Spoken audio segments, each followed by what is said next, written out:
Welcome back to the rainy edition of the Lunch Table. Food for thought. I'm Nico. Blitz. Subscribe, like, comment, rate, do all that. We're also on SoundCloud, Apple Podcasts, iHeartRadio, so you don't gotta look at my face for another hour, man. You can listen to me in the car, maybe also in the rain too. Right now I'm wearing my Putang Inamo shirt. You feel me? Bogey LA. Shout out to Mikey for hooking it up one time. But the reason I do that today is because I love it when there's a Filipino artist within my presence because there is just not enough. I want to say in California we have Ruby Ibarra. There's also this girl named Classy right now too, like super dope. Right now though, he goes by the name of Just Matthew. What's happening? Can we just go by Matthew, or do I got to say Just Matthew the entire time? No, you can call me Matthew. It's all good. No, I get that all the time. Yeah. Okay. Yeah. I actually have like hella homies named Matthew. So then when I got to interviewing or telling them like, yeah, I'm interviewing Just Matthew, they're like, oh, word? I was like, yeah, bro. Yeah, man. It is. Dude, there's a lot of us in the world. So, yeah. I'm like repping for them in a way. You're repping for all the Matthews and all the Filipinos, yeah, man, dog. shit. That's how we do it. For sure, man. So, Matthew, where are you from? I'm from L.A., Highland Park. Specifically, Eagle Rock area. That's where I'm from, Northeast LA, all day, every day. Okay. I feel like a lot of Filipinos like live in Eagle Rock. Oh yeah, man. There's a shitload. There's what is that called? The fucking Seafood City and the fucking plaza. It's funny because like the first floor of it is pretty much like that's like all Manila. Pretty much is what I call it. Yeah. And then you got like the other shit. But yeah, man. There's a bunch of Filipinos that live there. And, yeah, it's cool. I mean, I was brought up there. I never lived anywhere else, just there. And, like, I went to high school out there, like, elementary, like everything. So The whole nine. I even played basketball when I was little at the fucking Eagle Rock Recreation Center. And, like, yeah, like, that's where I made some friends when I was little. And then, Yeah. you know. What was your group of friends like? Was it, like, all Filipinos, or was it, like, It's actually kind of funny. When I was in maybe like elementary and all that, a lot of my friends were actually white, and then some of them were like Hispanic, and then some of them would be Filipino through like because we all played basketball, so we pretty much knew each other through there. And then as I got to like junior high and high school, I really kept like a close circle, and really like a lot of people knew who I was, and I knew who they were. But I mostly kicked it with like Hispanics and shit. That's what's up. Yeah, it's actually kind of crazy. And then like I would even hang out when I was like 15 or like 14, 15. I linked up with some dude out in Pasadena, and he was black, and he had like homies that were black and all that, and we started like a rap group and shit. What? Yeah. This is like way back. This was like through MySpace and shit. Like when we linked up and everything. And yeah, and we like did our own thing for maybe like 2 years or something like that. What was your rap like, group called?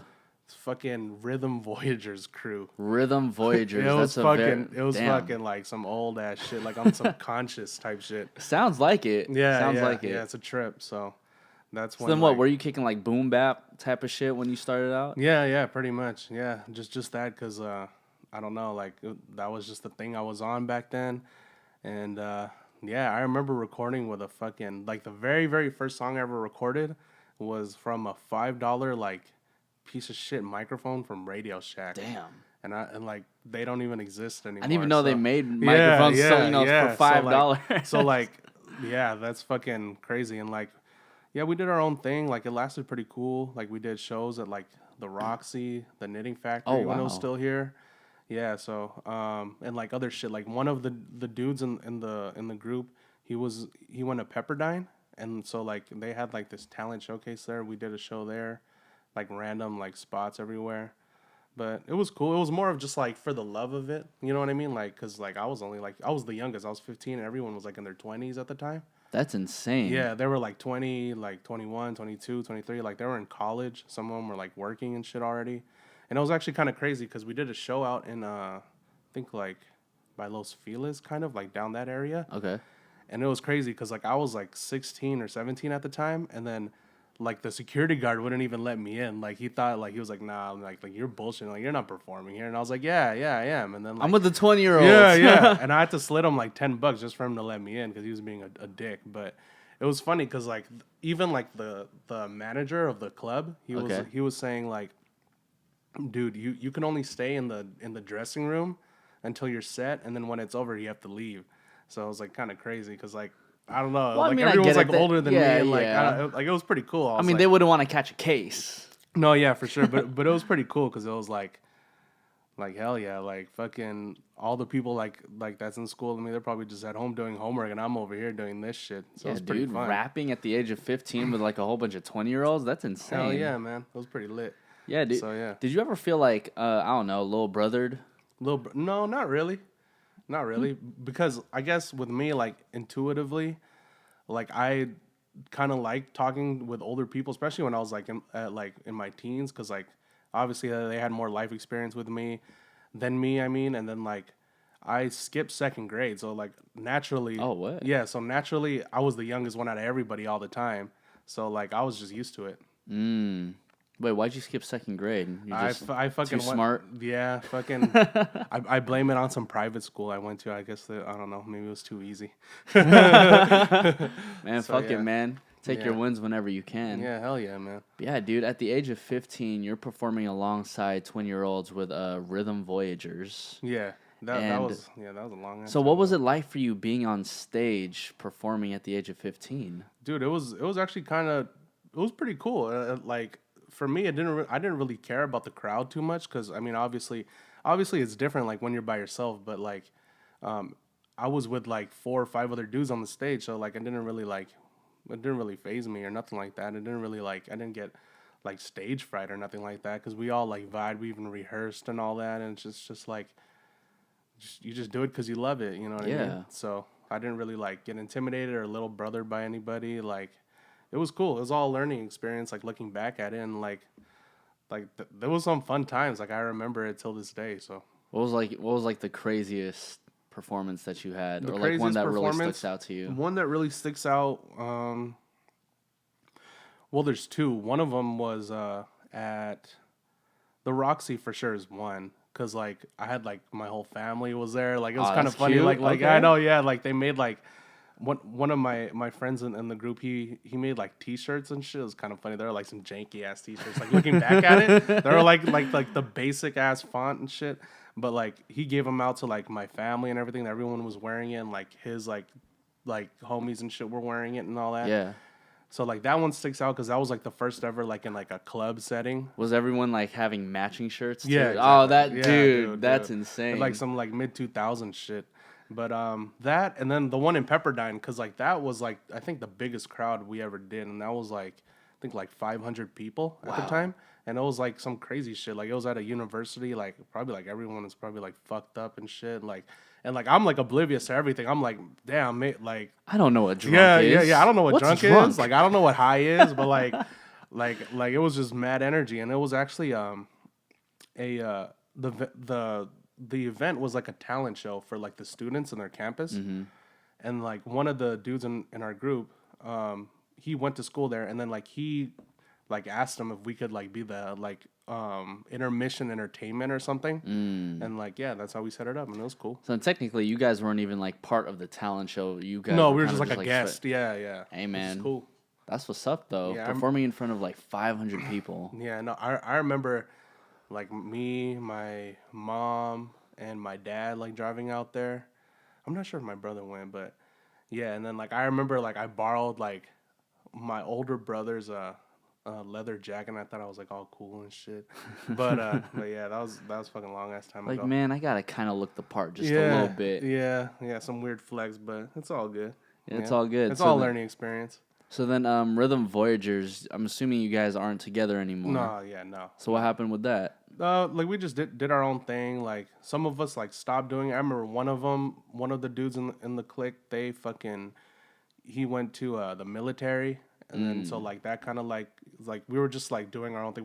One moved to like I think Vegas, and then another one moved to Chicago. So it's kind of like we just dissolved naturally. Oh, okay. Yeah, So there's like like no life shit. yeah. Yeah. Like there's no beef or or nothing. Yeah, anything. no, That's no. cool. Yeah. So So then amongst like what, maybe four of you? there was like, I think in total there was like 5 or 6 of us. I don't remember. So Like then who is exactly. still, aside from you, who is still pursuing a rap career? A rap career? I don't think any of them So are. it's just you. One of them was a producer. His name was Jansport J, and like he actually did some dope shit. I think he like produced some tracks for like some West Coast people. I think like Dom Kennedy or something. I think he did. Oh, that's I pretty think he ill. produced for like maybe he even did a song or produced in one of Kendrick's songs like a long time ago. I'm not sure though. Damn, that's But pretty ill yeah, though. yeah. I mean, I feel like you're not making it up. I feel like you just don't know what the songs Yeah. No. I don't come here to lie like that. I don't got a lot to kick it. But So yeah. then, hey, amen to that, man. Yeah, hell yeah. So then, you being like basically 1 out of 6 who are still continuing a rap career, like, why did you decide to continue doing that? Dude, because it's fucking just like how I started doing it in the first place. It's just like the endless like curiosity about it, like the satisfaction of like making something out of nothing. Like you hear something in your head, and then when you lay it down, just like the joy in trying to like fit it and like make your like what you hear in your head come to life, and like the whole process is fun. Like I wouldn't want to be doing anything else. So I'm You just said like it's fun. It's fun to be doing it. Oh yeah, for sure. I think, when hip hop initially started out, people were looking at it like, man, like what is this shit? Yeah, But yeah. then now it's the most popular genre in the world. Hell yeah! It's like when things is like foreign to people, they don't, especially in the beginning, like they don't know how to react to it. But just give it time, because with time, like fucking things will sort itself out, and like everything happens for a reason. So Oh yeah, because yeah, then now we see other genres like trying to implement a lot of hip hop acts. yeah, Like like a couple years ago when Taylor Swift had Kendrick Lamar, and then Maroon 5 had Kendrick Lamar, and then J. Cole's hopping on like a couple pop songs. I'm like, okay, this is kind of strange, yeah. but whatever, because it's working. I think that was, I mean, was going to happen like eventually, and I think I like to what you said. I think I remember reading an article. I don't know where though, or when I found it, but it was talking about how even like elements of like country would like not necessarily like imitate, but they would like kind of get like the pieces of the formula of making a song from hip hop songs. Really? Yeah, with like I forgot what the article said, but it would be like shorter verses and like more repetitive hooks and like the rhythm and tempo and shit like that. Oh, okay. I don't know where I read that article from, but it kind of made sense when what they were saying. Well, see, I haven't necessarily listened to a lot of country songs to know what their formula is, but I know what the formula is for hip hop, where it's like hook, verse, hook, verse, hook, verse. So if country wasn't necessarily doing that before, then I mean, there's an obvious correlation if that article. Yeah. I mean, like I'm maybe probably not like explaining it 100% right, but I remember coming across something like that.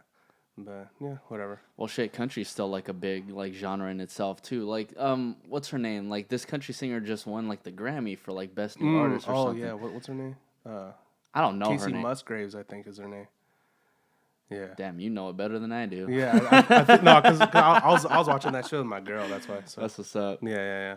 So, do you ever like pull from like all those other genres, or do you kind of just like stick to what you know in I mean, hip hop? not really. I mean, sometimes I'll listen.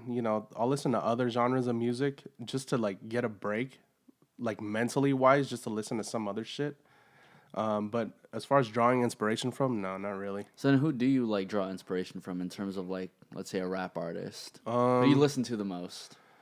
To be honest, not really. Like I don't really be listening to Really? people like that. Yeah, not really. Like I never was the type like all my life. Like when people would like look out for music and all that stuff, I wouldn't really like be like that. I would just whatever comes across my way, and then like obviously with social media and all that, like you hear all these things like music is popping up on your feeds and all that, but I don't really like draw inspiration from anybody like that. It's actually funny because a lot of my inspirations are from people outside of music, to be honest. So like who? Like Kobe's an inspiration, just like his work ethic and all that.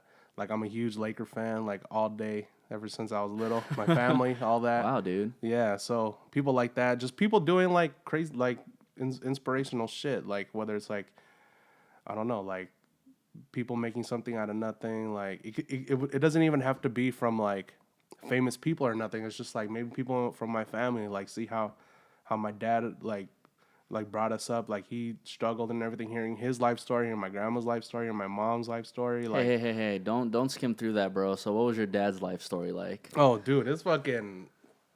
It's like too much to tell. I don't even know if he wants me to tell everything, but it's just, yeah, it's just way too long. But like, just him coming over, like obviously, like we're from immigrant families, Yeah.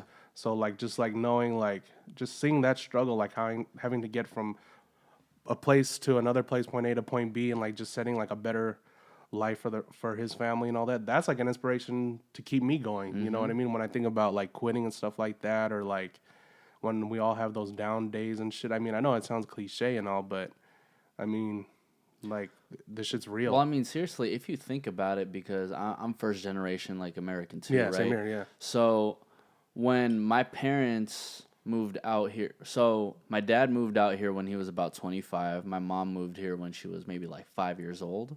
And so when you think about it, when my grandparents and my parents like all moved out here, the first thing they had to do was like, okay, we need to get jobs. We need to get high paying jobs so we can like live comfortably and so that our kids can live comfortably. Now that like the first generation, i.e. yourself and myself, are here, it's like, okay, well, now that y'all are living comfortably, we can actually kind of pursue what I guess we were meant to do, or like even like little things that I feel like our parents wanted to do. Exactly. So like that sacrifice gives me inspiration too, and it's like I'm just thankful and grateful to be able to even do this, because like, you know, like some places around the world, like people gotta hike like miles just to get fucking clean water and shit. So I'm good like where I'm at. Like I'm thankful for for being able to do this and shit. Dude, that's why even have you been back to the Philippines? No, never. Dude, like I remember going there one time and like I would just see like a big ass rice field and people just like doing their labor every day, just picking rice every fucking day. And I'm like, yo, like you would never really think that the rice that we have in the rice cooker is like picked, but you know, I'm actually witnessing this like at first hand, and we're over here complaining about like the weirdest shit in America. Like first world problems, but yeah, man, just trying to stay grounded with it. That's why like I don't know, like that shit really like inspires me, and it just like not in a way on how I create my music, but more in a sense of like to keep going. Like even though when shit is down, like you just gotta persevere and go through it, because somewhere in the world there's some guy picking rice like on his knees and with his bare hands and shit. So like you just gotta tough that shit out. You know what I mean? Oh yeah, man. It sounds like it's more so when it comes to the Kobe Bryants of the world, or like people in your family, like you really draw from how like their life was, and not necessarily like how your life could be worse or like how a situation could be worse, but like seeing as how like they persevered through something that is extremely difficult. Hell yeah. So yeah, man, that's fun for me, and like yeah, man, without them I wouldn't be here, so I gotta thank them for that. I do gotta ask you this though. What do you think about the Lakers season this year? Right now, dude, I know, man. It's like, because I'm a Warriors fan, so I'm cool. No, no, it's all good. For me, I'll say it like this: for every year we don't win a championship, it's a failure. So I don't care if they get there and they take it 7 games and they lose, it's a failure. Even when Kobe was playing, like he even said it himself. Like if we don't win the championship, it's like the season's a failure. Like whatever.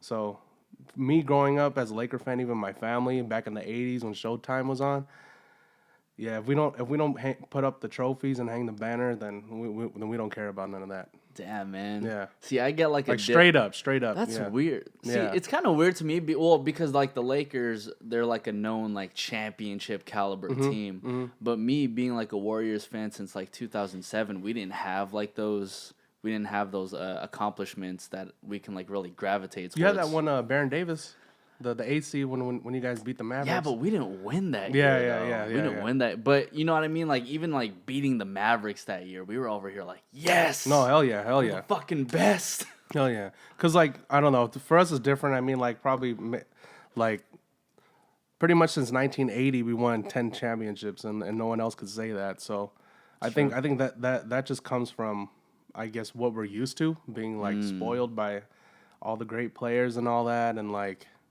yeah, if we don't win a ring, like we don't really care, like, and we don't care, and we don't care if you have like 20 straight games scoring 30 points. If you don't hang up the banner, then we don't really care. So then, what did you think about all the moves you guys were making this year, between like LeBron coming in and then like that whole fiasco of, oh, we might just ship away all these players for Anthony Davis? I mean, as you guys in Golden State would know, it takes stars to win championships. so I don't really care, and even that, it like it's a business. I mean, I understand that, but I mean, me as like I'm not a multi-millionaire getting paid to play basketball my whole life, so like I'm like, to be completely honest, I won't have sympathy for them if they're in like trade discussions and all that. Like it's just part of the business. I mean, like Shaq said, he got traded 6 times, I think. Yeah, that's so true. if it could happen to the best of them, I mean, like they haven't accomplished nothing yet. Oh yeah. I mean, I love them. I mean, I'll cheer for whoever's on the team, but I mean, they got to do what they got to do. Hey man, you definitely sound like one of those people who are able to separate business and emotion. No, hell yeah, man. Oh, I mean, especially with the Lakers, man. Because like even my grandpa from my mom's side, rest in peace. But even him on his tombstone, it said he's a Laker fan in there too. So like this shit runs deep. So yeah, hell yeah. It's not on some bandwagon shit. No, yeah, it's especially since we had Kobe and all that. Like he's my favorite, like of all time. It's like his standard is what, like, you know what I mean. After being exposed to all that, it's like all this other shit, like, you know what I mean? You got to raise it up. So then, with LA even having like 2 teams, right? Well, I mean, I don't really care about the Clippers. Okay. I mean, okay. Like, they should go back to San Diego or wherever they came from. To be honest with you. To be honest, or they should move up to like Vegas or some shit, or Seattle or something like that. That's hilarious, bro. Yeah, we don't care about the Clippers over here, bro. Because then we have this debate all the time at the radio station. Like, are you Team Laker or Team Clippers? And like 9 times out of 10, it's always Lakers. No, it's Lakers all day. I mean, they haven't even gone to a conference finals yet. So damn. Yeah. So I mean, yeah. So yeah, I mean that's it for the Clippers. You really put like. I mean, Clippers aside, I feel like you really put like LA on your back. No, hell yeah. I mean, this is where I'm from, and like, I mean, I was born and raised here. I mean, I grew up here. I mean, I don't know like anything else. So I mean, like this is where it's at. So yeah. Did you ever like? You never moved out? No, never. LA? Damn. No, man. never. Yeah. Why is never. that? Just circumstances, I guess. I mean, to be honest, I wouldn't really want to move out anyway. Like, I love it here. And I can't complain. Damn, that's interesting. Yeah, I mean, like if one day I'm at a point in my life where I could, still probably not. Like I would maybe like find another spot like in some other place just part time, but like I don't know, LA is where it's at. That's what's up, man. Yeah. So you growing up in a Filipino household, what was that like for you? It was cool. I mean, I never really felt like an outsider or nothing like that. Like when I went to school or nothing like that. Because I mean, obviously, like there's a lot of Filipinos that live where I live, but like it was cool. Like the food is bomb. Like my parents were kind of strict, but I mean, like we got the whooping, when we were little, but it's cool. I mean, I feel like the whooping is just a little bit necessary. No, hell yeah. Just a little bit. No, hell yeah. I don't mind. Shit. Yeah, I'm actually thankful because like, shit. I mean, you got to rein it in sometimes. So. I hear you, man. No, yeah. You being in music, it seems like even at an early age, your parents really supported you doing music. Yeah. Like they were open to it. My mom supported me a lot, and like my family supported me a lot. It's cool to have that support from people you love, because usually with Filipinos they're like, oh man, like, oh, you're doing music, that's a waste of time. You know what I mean? Or like they give out that vibe, and like they haven't been like that. So it's like I'm thankful for them for that, and yeah. So it's like they never pushed the doctor lawyer thing on you? No, not really. I mean, yeah, no, not really, because I mean they're not doctors or lawyers. Like my dad came from a poor family, like in the Philippines. I lived in the ghetto out there. Mm-hmm. Like my dad's super blue collar, and like my mom, like she didn't really push me to do anything like that. And it's like I'm thankful because I've heard stories of like other like like families where they would like super aggressive with it, and I'm just thankful like that wasn't with me. Oh yeah, man. It seems like your parents are a lot more like understanding Yeah, of the circumstances. especially since like my brothers, my two brothers, they're both in creative fields too. My older brother's a photographer, and my brother's a graphic designer. So we're all in the creative like aspect. I'm with music, so I don't know, runs in the family, I guess. That's really cool. Yeah, hell yeah. Do you know if your parents ever wanted to pursue stuff like that? Nah, I don't think so. Maybe if anyone, it would be my mom, maybe, but I don't know. Even my grandpa from my mom's side, she would tell me that he would like play the guitar and all that stuff just for fun. He was like musically inclined and stuff like that, and like I have like other family members who like sing and all that, but no, as far as my parents, no, not really. It's not like I'm living vicariously through them or anything like that. So Okay, there we go then. yeah. Yeah. But yeah, with growing up with Filipino families and all that like that shit's fun. Like the fucking like parties and shit would be pretty man. lit. What do you guys drink? Drink. Well, I mean, I'm talking about more so with like with like when I was little, just like being exposed to all that, because I had like a shitload of like cousins and all that shit. So it'd be kind of fun. And even like one of my guilty pleasures is listening to like 70s and 80s like disco and like funk and all that. Wow. Yeah, like the Whispers, like Cool in the Gang, Earth, Wind and Fire. Cool in the Gang. Like shit like that. That's crazy. And like Hall and Oates and shit. Like that's just some of my guilty pleasures because like that takes me back to that time when I was little and like I was exposed to all that type of music and Wait, all how that shit. old are you? 26.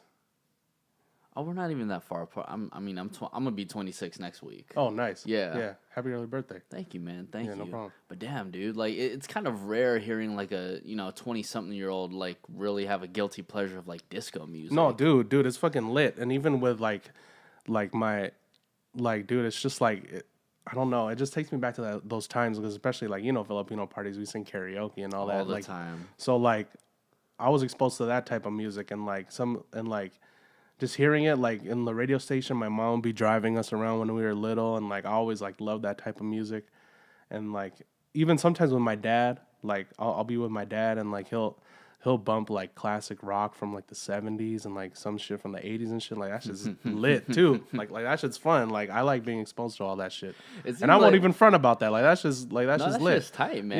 Yeah. Whenever I see people who are a little bit older, maybe like in their 30s or 40s, and when I'm DJing, I'm like, okay, like I could kick some Earth, Wind and Fire right now. Dude, I could do all the oldie shit. I could do like fucking Step by Step. Exactly. I could do all that shit. And what's cool is that like whenever they hear those songs, they're like, "Oh wow, you know this?" Yeah, hell yeah. I'm like, yeah. I mean, especially if you like it, like, why not? It's good. I mean, it's timeless. I mean, that's all I could say about it. Extremely. Yeah. Yeah, man. I just remember like being back at all these Filipino parties when I was a kid, and like karaoke was the number one thing they always wanted to do. So I got exposed to like all of that type of music when I was young. Especially when the uncles are getting drunk and shit. No, for real, that shit's funny. But yeah, there's always, it's funny because there's always like that one uncle or that one aunt who like they have like this go-to song and like they like kind of perfected it, and especially when they're like drunk or something, they like go all out. That's just fucking crazy. They're the type of people to get 99 on the yeah, score. yeah, exactly. So like, then, holy shit. do you have like a go-to song when you're in Me, karaoke? no. For me in karaoke, I'll just watch because that shit's funny as fuck. It's funny as fuck because you don't usually see like your family members like that. They're usually like, you know what I mean? Like you see them through like this lens. And Hella like straightforward. Yeah, hella Proper. straightforward. Yeah, like serious all the time. Then when like like when they let loose like that, that's just funny. I'm like, fuck, I gotta witness this. I know, yeah. That shit's hilarious, man. And you can't even get too drunk, otherwise you're gonna miss all the hecticness that's going on. Exactly. Well, that shit's lit though. Yeah, man. Dude, I feel like I want to like hang out with your family and just to see like what really goes on like at your parties and shit. Because I've missed that shit so much. Hell just yeah. like, I mean, just because like I physically can't be there like for the parties and shit. Yeah, we haven't had one in a minute, but like towards like in the 2000s, we had like a lot of shit that was jumping. That shit was fun. Oh yeah, Yeah, man. with a big family. Like my mom, like a lot of her family lives lives out here or lived out here. Some of them moved, but she had a big family. I think she had like 12 or 13 like brothers and sisters. What the hell? Yeah, some of them are in the Philippines, but like for a good minute, like in the 2000s and the 90s, like a shitload of them were here. Yeah. Some of them passed away, rest in peace. But Rest in peace. but yeah, man, that shit would be lit. Like shitload of people like packed in the house. That shit was clean. Yeah, man. I bet you the Pacquiao fights are really like. No, packed dude, up. it's like yell like fuck, man. The neighbors probably like complaining and shit, but that shit was fun. They're like, yeah, we know what time it is. Yeah, exactly, exactly. So, I was actually looking at your Spotify description, man, and it said something along the lines of like, there's not too many Filipino artists, and you really want to be like the one. You really want to like open up the gates for the Filipino artists. Like, why is that though? Dude, because like, well, one, there's not that many of us, I guess.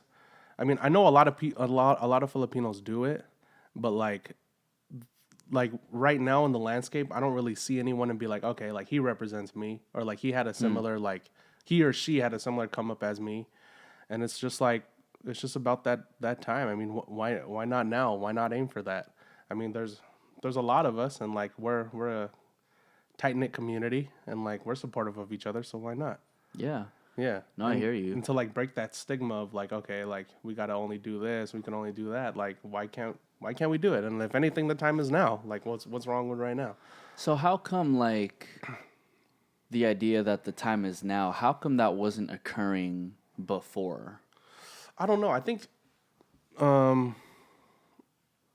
In your humble opinion. my humble opinion, I don't know. I think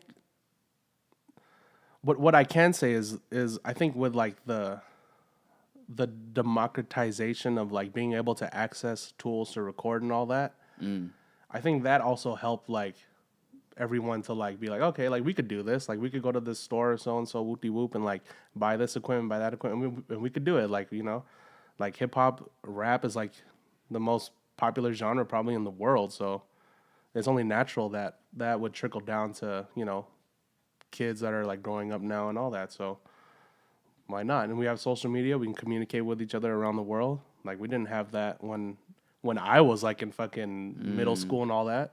So it's only natural that would happen. That's true. I guess we like inadvertently draw influence from, let's just say social media, because we see people who are maybe like 17, 18 years old, like the Lil Pumps and the Lil Skies, like, blow up, and it's like, wow, like these are like kids like doing it. And Yeah, all they hell yeah. did was buy a fucking microphone and like buy a software to do this shit. Yeah, hell yeah. So why not? I mean, do what you love, and like, yeah. I mean, all I can say is, like, I wouldn't want to be doing it like anything else, to be honest. I feel you, man. Yeah. I feel like with the emergence of social media and the way like hip hop is really going, I think it drills it in like especially Asians' heads that like, wow, we can make music or we can make money by doing something that we're like totally passionate about. We don't have to do it off of like being a doctor, a lawyer, or getting a degree. Yeah.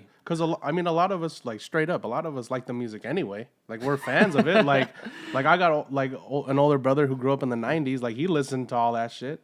So like, why not? I mean, you know what I mean? Like we're like to think about it in business terms, we're a market too, right? So like, why not?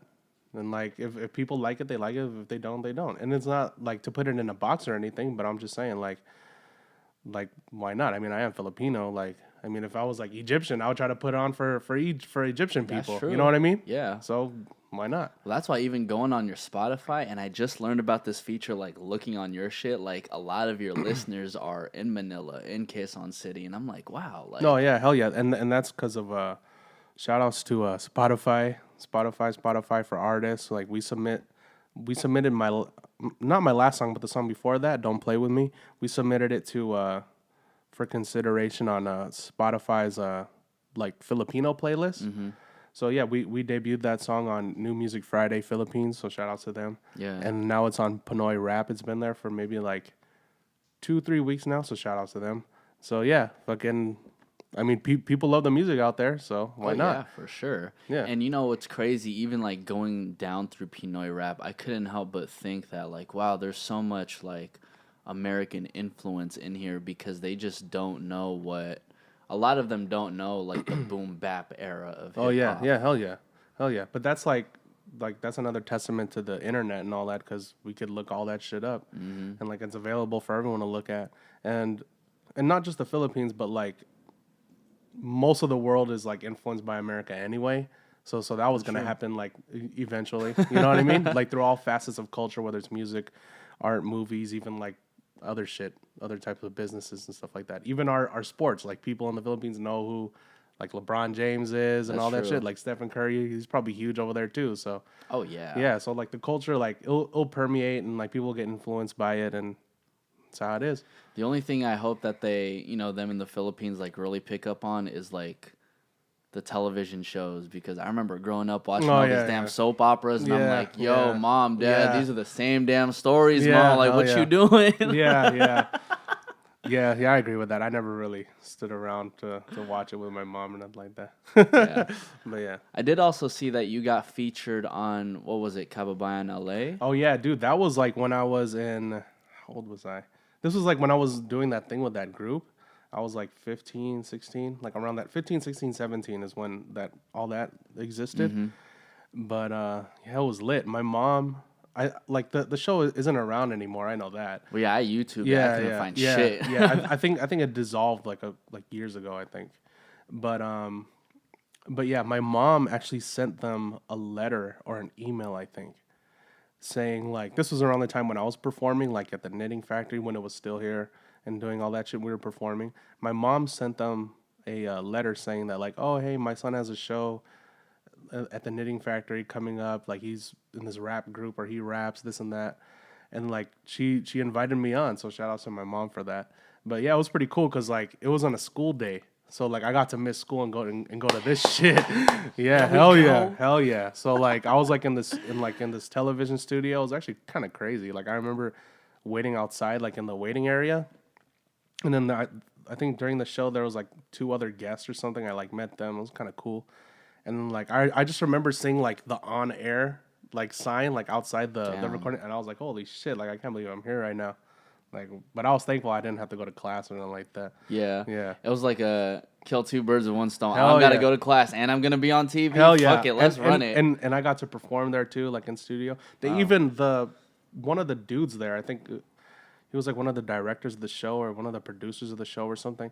He even invited me back like later on, like just to perform songs, so they could add it as in like I guess on the credit scenes or some shit of certain episodes and something like that. So that was cool. Dude, that's insane. Yeah, man. it was pretty crazy. So it's kind of crazy like thinking about all that, because that seems like forever ago. Yeah, like what, 11 years probably. Yeah, like a long At ass least a time ago. decade. At least a decade, yeah. At least. Damn, man. So like for everybody who is Filipino, like what kind of advice would you give to them for someone who is like watching this interview and would be like, yo, I think I want to do music too. I just don't know how. Just don't know how. I would say, I mean, Google and YouTube, make them your new best friends, and just have fun with it. Seriously, like don't overthink it. Just fucking just do it, and like don't be afraid to fail like a shitload of times, because have fun with the process. Like enjoy that time figuring out not just who you are as a musician or songwriter or rapper or singer, but as a person too, because that also goes hand in hand with your music. And just try to be as self-aware as possible, and just if there's any negativity, fuck that. Like don't get too high on the highs, don't get too low on the lows. All this shit is cliche, what I'm saying, but it's fucking true. It's cliche for a reason. Yeah, it's all real shit. Yeah, so just fucking do it. Amen. Oh, my bad. You good, bro. You good. Oh yeah. Audio's good? Yeah, we good. good, man. Matthew, so like in your 11-year tenure in hip hop, I noticed, at least on Spotify, there's like no album. Yeah, no albums. It's actually kind of funny because like when I went through like different phases of my music career, I guess. And I started off with when I seriously got like into because we go through ebbs and flows. Well, especially with me, like through my music shit, like there'll be like years where I'll be like, oh yeah, I'm into it. And then after, when I was doing that whole thing, like back in high school, after I graduated and shit, I kind of like burnt out, like life shit set in. And I was like, okay, should I really do this? You know, there's plenty moments of doubt and shit. But yeah, I think 2-3 years ago, I started like fully like, all right, like let's get back into this. And then I would submit like random songs, like singles and shit, to this record label called Artist Intelligence Agency, and they're like a fucking like conglomerate where they control like a shitload of SoundCloud channels. Damn. Where it's like, so they cover like, they have one just based on hip hop, one on, you know, like a shitload of like channels like that. Yeah. They have one on like EDM, like trap, drum and bass, or random ass shit like that. So I would submit it to them, and then they would upload it. Like first they accepted my song, so I guess like they were fucking with it, and then like we would do like single deals on each one of them, and it would just start like that. Because at first I was thinking like, fuck, when I was thinking of getting back into the music thing, I'd be like, fuck, I kind of want other people's feedback just to throw it out there, see what, if people would even like it. And I guess they liked it, and there was like a kind of good response. But it's kind of funny, that was like maybe like 2 years ago. Oh, recent. Yeah, but like when I look back on those songs right now, I'm not really a fan of them, because I'm like fuck, like I don't really like looking back at old shit. I'd rather look ahead, to be honest. For sure. Yeah, so it is what it is. There's no really albums. I'm just taking it one song at a time, to be honest. And then just seeing where the wind goes. Yeah, really. just seeing what sticks, really. So yeah. No, I want to ask you this. Like, you said you took like a break Yeah, for a minute. Why'd you take a break? It's just like going through life shit at the time. Like I was like kind of like I was on some fuck shit like for a minute, like after like graduating and all that, like just fucking like being like lazy and shit, and like just trying to figure things out, you know, fucking yeah, just kind of like the motivation wasn't there, you know, and like didn't really like had the urge to do, like I would wake up and then like I would like, there was like some times where I'd be like forced to make music. I think, well, like in my head I'd be like, fuck, like maybe I should write this, maybe I should do that. And when it comes down to that point, it's like don't even do it, because like I wasn't even enjoying it anymore. Yeah. And like I was like other shit in life, like I wasn't really fucking with it. So yeah. I mean, so then what helped you, like what sparked you to want to like do it again? To do it again? I don't know, like, because the joy from music was always there. Like, I would love listening to it, and, like, I don't know. I just love to do it. So, I don't know. Like there was no, like, magic moment, like, light bulb moment, nothing, like, really, like, crazy inspired me. It's just, that's what I've always been doing ever since I was, like, 13 and shit. Just writing shit for fun, writing shit in class for fun. Like writing lyrics, like bullshitting, like having a good time, getting faded and freestyling with my homies and shit. No, like straight up, and like so yeah, fucking. I don't know. I just love to do it, and it's just like, I guess the challenge, like of like trying to like make something out of nothing, like that stimulates my mind a lot. So yeah. Back to the Mamba mentality. Yeah, hell yeah, and like I'm like obsessed with it now, so fully. So I love to do this shit. Because, like, there wouldn't be anything else. Like, literally, like, if anyone takes away from this, like, just think about it. Like, what people like us, like, what we do, like, it's fun. Like, somewhere, like, in the world, there's a guy working in a coal mine somewhere. Like, I wouldn't want to be doing that. Like, I'm cool with, like, where I'm at now. So, yeah. So, yeah. Amen to that, man. Hell yeah. Well, Matthew, I feel like that's a perfect way to end this interview, to be quite frank. Hell yeah. With that said, we're going to Say Less, which is also the name of his new single that is out right now. Hell yeah, bump that shit. Slap that shit. Slap that shit, man. Matthew, tell everybody where they can find you. You can find me on Instagram at RealJustMatthew. That's Matthew with 2 T's. I know some people fuck it up and put 1 T, but it's RealJustMatthew. And then slap that shit on Spotify, Apple Music, SoundCloud, YouTube, wherever you could find it. And yeah, thank you. Amen to that, man. I'm Nico Blitz. This is The Lunch Table. Just Matthew, and we're out, everybody. Peace. Yay.